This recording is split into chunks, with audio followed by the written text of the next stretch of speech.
Hello भाई लोग, introduction में क्या रखा है। चलिए काम की बात करते हैं। आज का जो हमारा टॉपिक का नेम है वो है गाटरमान कोच अभिक्रिया। ये काफ़ी मोस्ट इम्पॉर्टेंट रिएक्शन है, ठीक है। ये ना केमिस्ट्री क्लास 12 का चैप्टर 12 का है ना। चैप्टर 12 का नाम क्या है? एल्डिहाइड कीटोन एवं कार्बोक्सिलिक अम्ल। इस चैप्टर का ये काफ़ी ही इम्पोर्टेंट मोस्ट आईएमपी क्वेश्चन अभिक्रिया है, ठीक है। तो चलिए स्टार्ट करते हैं। सबसे पहले देख लीजिए कि क्वेश्चन एग्जाम में किस टाइप से पूछा जाता है। क्वेश्चन आपको इस टाइप से पूछा जाएगा कि गाटरमैन कुछ अभिक्रिया को समीकरण सही समझाइए। ये गटरमैन नहीं है भाई, गाटरमान, ठीक है। गाटर तो गाटरमान कुछ अभिक्रिया को समीकरण सही समझाइए, इस टाइप से क्वेश्चन पूछा जाएगा। तो सबसे पहले मैं यहाँ पर साइड हेडिंग डाल दिया हूँ कि गाटरमैन कुछ अभिक्रिया। तो चलिए इसका थ्योरी भी लिख देता हूँ। यहाँ पर देख सकते हैं मैंने इसका थ्योरी लिख दिया है। थ्योरी क्या कहता है कि बेंजीन की निर्जल AlCl3 की उपस्थिति में कार्बन मोनोऑक्साइड का सूत्र क्या होता है मेरे भाई? तो कार्बन मोनोऑक्साइड का सूत्र होता है CO। और हाइड्रोजन क्लोराइड का हाइड्रोजन मतलब H और क्लोराइड मतलब Cl, तो हाइड्रोजन क्लोराइड के मिश्रण की उच्च दाब में अभिक्रिया द्वारा बेंजेल्डिहाइड, क्या भाई? बेंजेल्डिहाइड प्राप्त होता है। इसे गाटरमैन कुछ अभिक्रिया कहते हैं। तो देखिए बेंजीन है, इसको क्रिया कराना है अपने को निर्जल AlCl3 की उपस्थिति में, ठीक। तो चलिए स्टार्ट करते हैं। बेंजीन का सूत्र क्या होता है मेरे भाई? तो होता है सूत्र C6H6, ठीक। बेंजीन की किसकी उपस्थिति में? निर्जल AlCl3, ठीक है ना। तो यहां पास लिख देंगे निर्जल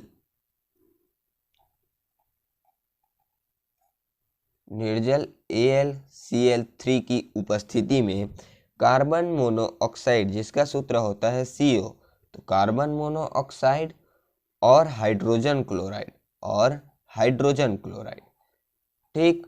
बेंजीन की निर्जल AlCl3 की उपस्थिति में कार्बन मोनोऑक्साइड और हाइड्रोजन क्लोराइड के मिश्रण की उच्च दाब, किसमें उच्च दाब मतलब ज़्यादा ही इसमें दाब देना है, उच्च दाब में अभिक्रिया कराने पर बेंजेल्डिहाइड प्राप्त होता है।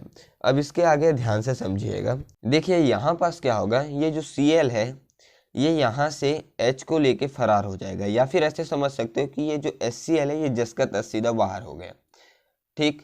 ये HCl यहाँ पास भी लिख सकते हैं कि -HCl, तो मैंने यहाँ पास लिख दिया इसलिए यहाँ पास नहीं लिख रहा हूँ, ठीक।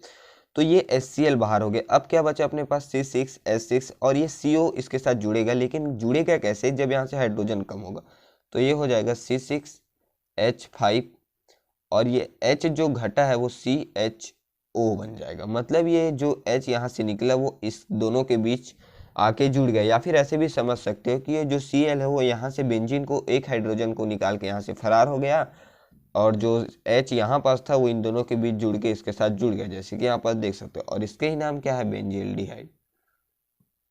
इसका नाम क्या है? बेंजेल्डिहाइड।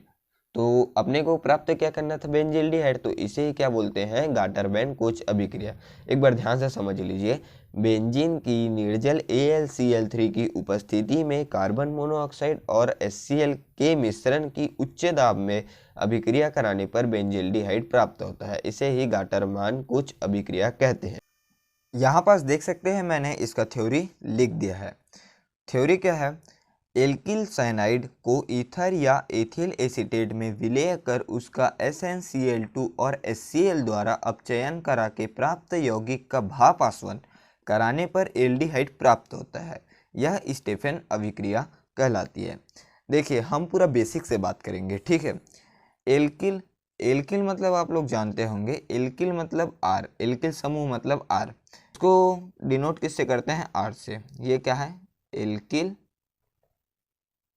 समूह, ठीक।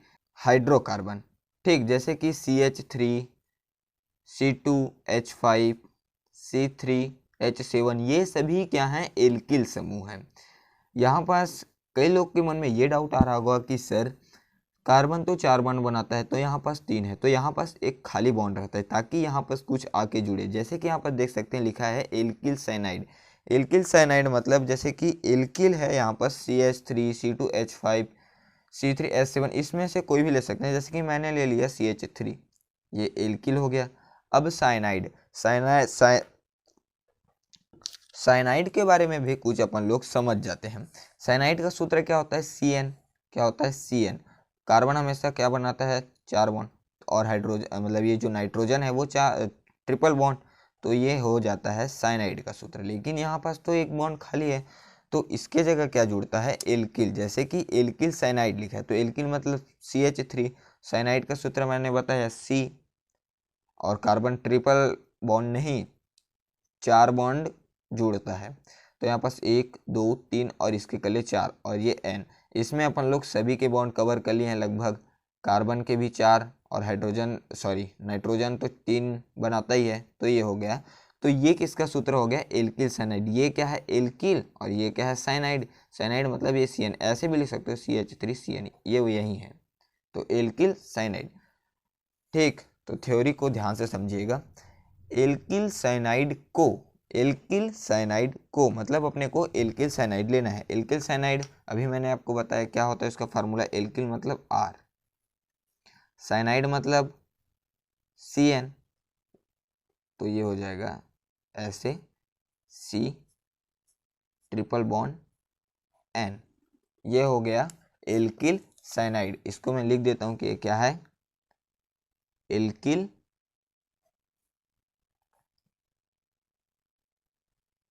साइनाइड। एल्किल साइनाइड को ईथर या एथिल एसीटेट में विलय कर, किसमें? ईथर, जैसे कि यहाँ पर ले लेते हैं ऐसा, अभिक्रिया कराएंगे। ईथर बोल रहा है या फिर एथिल एसीटेट, तो यहाँ पर लिख देता हूँ ईथर या एथिल एसीटेट में विलय कर उसका किसका? SnCl2 और HCl द्वारा अपचयन करा के। देखिए अपचयन मतलब, देखिए यहाँ पास आप हाइड्रोजन द्वारा अपचयन करा के भी लिख सकते हैं, लेकिन अपचयन बस अगर आप लिखेंगे तो जो आपका पेपर जांच रहा होगा वो समझ जाएगा कि अपचयन मतलब यहाँ पास हाइड्रोजन के साथ क्रिया कराया है। तो यहाँ पास से हाइड्रोजन के साथ क्रिया कराते हैं, तो ये हाइड्रोजन। अब हाइड्रोजन को मैंने ब्रैकेट में रखा क्योंकि ये नवजात हाइड्रोजन है। अब ये अकेला तो नहीं रहता, तो इसके सामने में 2 लगाएंगे। ठीक, क्योंकि हाइड्रोजन हमेशा सिंगल नहीं रहता, सिंगल इसके साथ अभिक्रिया कोई नहीं कर सकता, डबल चाहिए ही है। तो यहाँ पर या फिर डबल ले लीजिए या फिर 4 ऐसे ले सकते हैं, लेकिन ये सिंगल नहीं रहता है ना, तो इसलिए अपन लोग ने इसको डबल ले लिया है। अब क्या होगा, ध्यान से समझिएगा। अब ये हाइड्रोजन जब इसके साथ क्रिया करेगा ना भाई, तो ये कहीं ना कहीं तो इसके साथ जुड़ेगा।